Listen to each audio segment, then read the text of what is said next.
Hello ladies and gentlemen, and welcome back to Armoury Antiques and Militaria and our YouTube channel. Welcome back to the channel.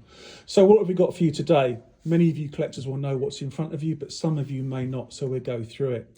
So what we've got here is an SA dagger.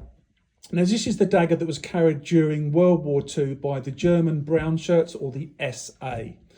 And it's an early one. What we've got here is a 1933 pattern, so it's a nice early example. What does that mean? Well, it means that the mounts are solid nickel, so the cross guard and the top guard and everything else on here is solid nickel, and the scabbard mounts, and the actual scabbard itself is anodized. It's the process of coating it with like a paint. It's anodized, and we've also got the original hanger on there as well for it to be suspended from the belt.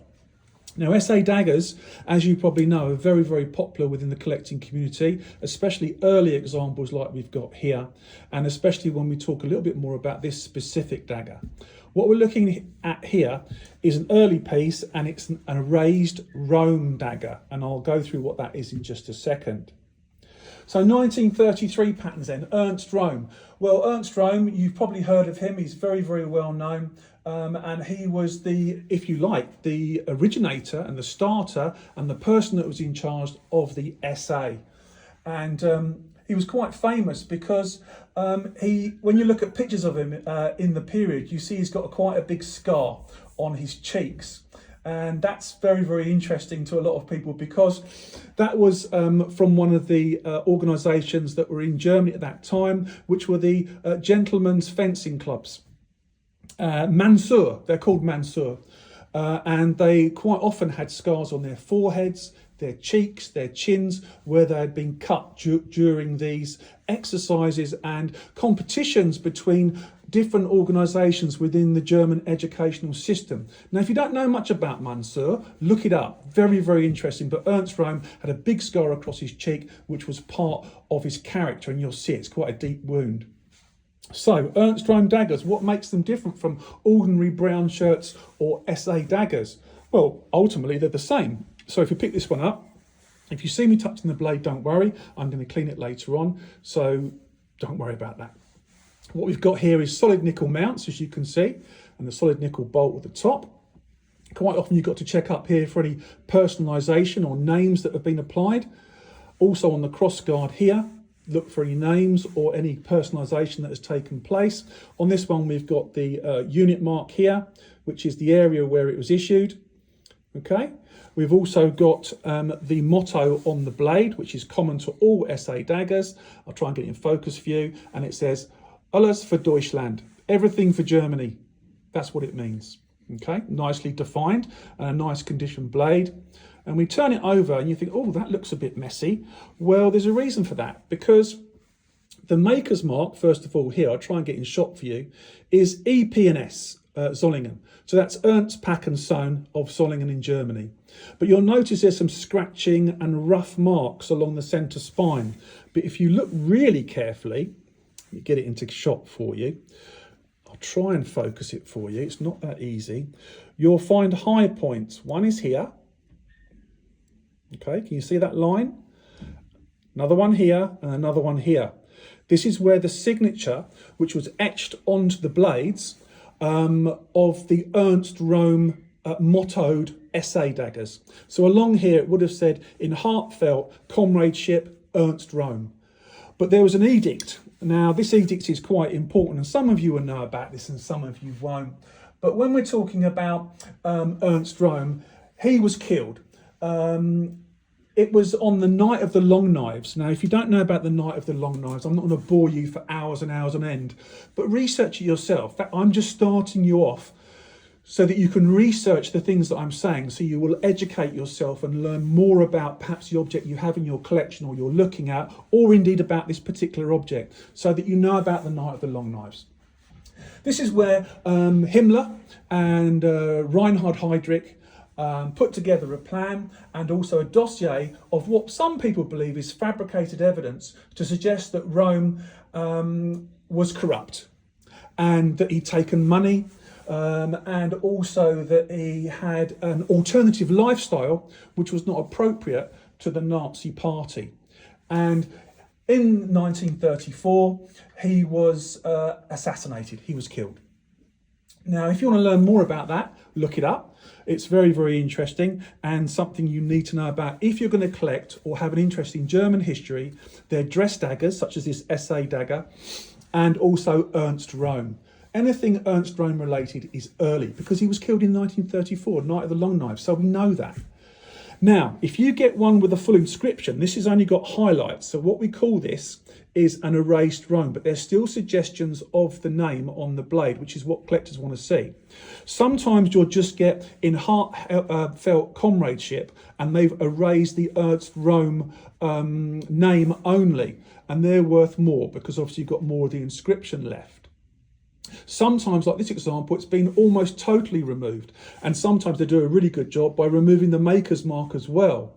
Now, how were these removed? Now, these mottos were removed either professionally, the dagger would go back to the factory, such as WKC, Carl Icahn, Ernst Pack and Sewn, Emil Vus, whoever made the dagger, and they would professionally polish it out, so you would never know that it had been there, professionally done. However, not every SA man did that. Some SA men decided to keep the inscription on the back, even though the regulation said from Adolf Hitler, you will remove anything to do with Ernst Röhm, all right, because it's classed as quite a serious offence if you didn't. But a lot of people were still loyal to Röhm. Röhm was quite an influential person and went back all the way to the Free Corps. Now, the real beginnings of pre-Nazi Germany, there were strong feelings about the Free Corps and the organisations that were around it. So a lot of men were very loyal to Ernst Röhm and didn't agree what happened, perhaps. So to have a full inscription is exceptionally rare. Be careful, they're faked and they're acid etched onto original daggers. You need to be very, very careful of fake ones. There's a lot of them around. If you get a nice, honest early example with a full Ernst Röhm inscription, you're going to be paying £6,000 at least for a very good original example. That's how expensive they are. For one with a partial inscription, such as it says in heartfelt comradeship, and Ernst Röhm's name is missing, you're going to pay a couple of thousand for one of those if it's real. Erased Röhms that have almost completely erased, like this one, you're still going to pay an awful lot of money because they're very desirable. Everyone that collects German daggers wants an Ernst Röhm example, whether that's totally erased, partial erased, or complete. They are that desirable. And they're getting rarer and rarer to find. So Ernst Röhm and the erased SA dagger is one of the most popular ones out there.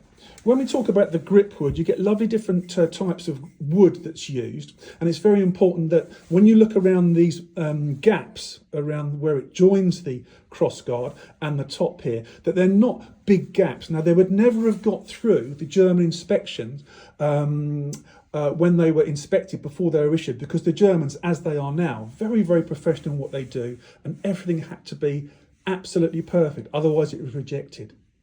So watch out for huge gaps or things that have been put together. This one's never been apart at all, and is a nice early piece. You just don't find them like this.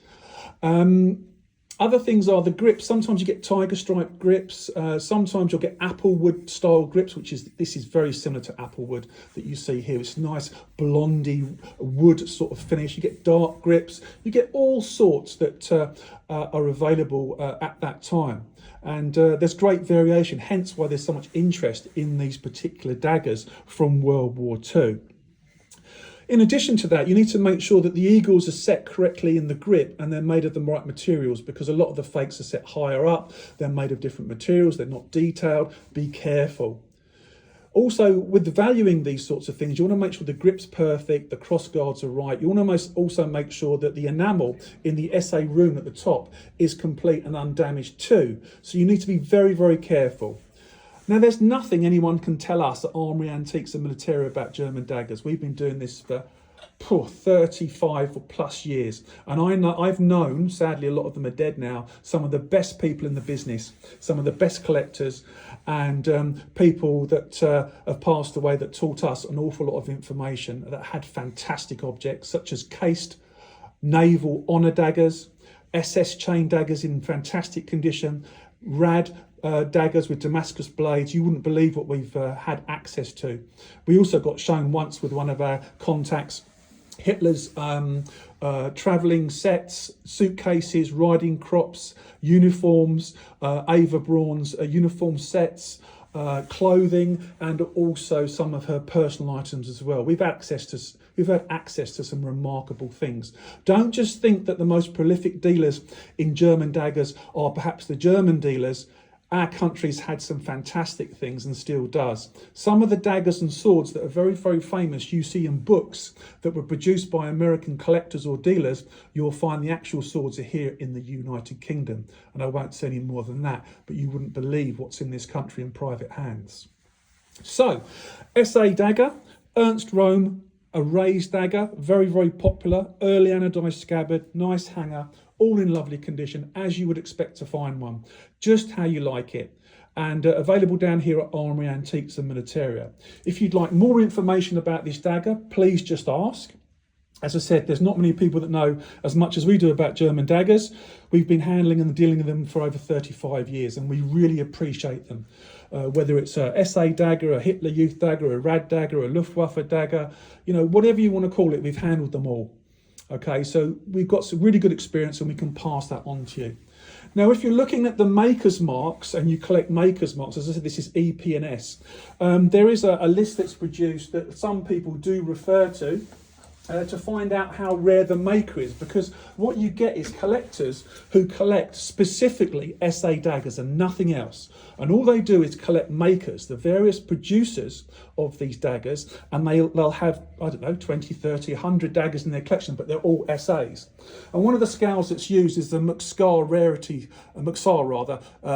rating scale, which is a scale that goes 1 to 10. And it lists all of the SA dagger makers known. There are ones that aren't known, that aren't on there, and how rare they are. So that helps you to, if you like, put down how rare a certain dagger is by its manufacturer. However, the fact this is an Ernst Röhm raise makes it special, and everyone knows that. Now listen, I'm sure there are people out there that collect German daggers, like we have and like we do. We've had some fantastic objects over the years. We just had recently actually in the shop an ivory handled Damascus bladed naval either U-boat or admiral's dagger straight from the family, and that was outstanding with its hand chiseled scabbard. Beautiful object. We'll never see another. They're that rare, and we had that come through our hands recently, which was fantastic. So anyway, if you need any information, just let us know. Add some comments down below, because we always like comments, and I'm sure there will be on this dagger, because there's so many passionate people that collect German daggers and enjoy the hobby as we do. All that remains to be said is, look, enjoy the hobby. Most importantly, stay safe. We hope you've enjoyed this video. I'm sure, as I've said, there'll be comments that people want to make below, and please do, as long as they're not provocative or weird. We like to hear from people to add to the knowledge around daggers or objects that we feature. In the meantime, what I'd like to say to you is thank you very much for watching the video. We hope you've enjoyed it, and we look forward to doing another video for you tomorrow. And as you know, we do 30 plus videos a month, which is more than any other professional antiques, arms and armour dealer in the United Kingdom or indeed the world. So keep an eye on us. You never know what we're going to feature. Thanks for watching. Stay safe.